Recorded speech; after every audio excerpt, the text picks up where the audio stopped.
ఓం శ్రీకృష్ణ పరబ్రహ్మణే నమః. ఓం ఆదిపరాశక్తియే నమః. భక్తజనులకు శుభోదయం. నేను కృష్ణగుప్తా. ఈరోజు మనం భగవద్గీతలో చాలా సులువైనటువంటి చాలా చిన్నదిగా ఉన్నటువంటి అధ్యాయంతో మొదలు పెడదాం. అది మనకి భక్తి యోగం.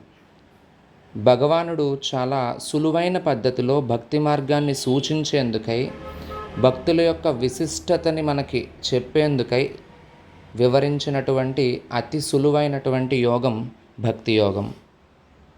శ్రీమద్భగవద్గీత అథ ద్వాదశోऽధ్యాయః భక్తియోగः.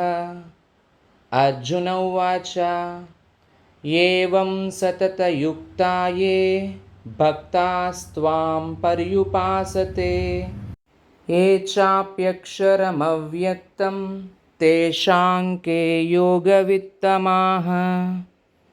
ఇప్పుడు మనం ఈ శ్లోకంలో ఉన్నటువంటి ప్రతి పదానికి అర్థాన్ని గమనించగలిగితే, అర్జున ఉవాచ, అర్జునుడు పలికెను, ఏవం ఏ విధంగా, సతత స్థిరముగా, యుక్తా భక్తితో, ఏ ఎవరైతే, భక్తాః భక్తులు, త్వాం నిన్ను, పర్యుపాసతే ఆరాధిస్తారో, ఏ వారు, చ మరియు, అపి కూడా, అక్షరం నాశము లేని, అవ్యక్తం నిరాకార బ్రహ్మము, తేషాం వారు, కే ఎవరు, యోగవిత్తమాః యోగములో ఎక్కువ శ్రేష్ఠులు అని అర్జునుడు అడిగెను. ఇక్కడ మనం ఒకసారి భావాన్ని పరిశీలించినట్లయితే, అర్జునుడు శ్రీకృష్ణుడిని ఈ విధంగా ప్రశ్నించడం జరుగుతుందన్నమాట.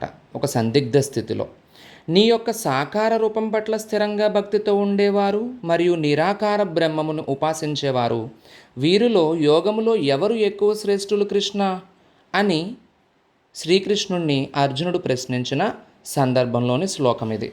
ఈ ప్రశ్న తలెత్తడానికి కారణాన్ని మనం పరిశీలించినట్లయితే, క్రితం అధ్యాయంలో, అంటే ఇది 12వ అధ్యాయం, 11వ అధ్యాయం మనం పరిశీలించినట్లయితే అది విశ్వరూప సందర్శన యోగం అన్నమాట. అందులో అర్జునుడు భగవంతుని యొక్క విశ్వరూపాన్ని చూసినప్పుడు అక్కడ స్వభావాలు, గుణాలు, లీలలు మరియు అన్ని పరివారాలని కలిగినటువంటి సాకార రూపంలో దర్శించడం జరుగుతుంది. అప్పుడు ఎవరు ఎక్కువ శ్రేష్ఠులు అని కుతూహలంగా ఒక ప్రశ్నని జనింపజేసుకోవడం జరుగుతుందన్నమాట.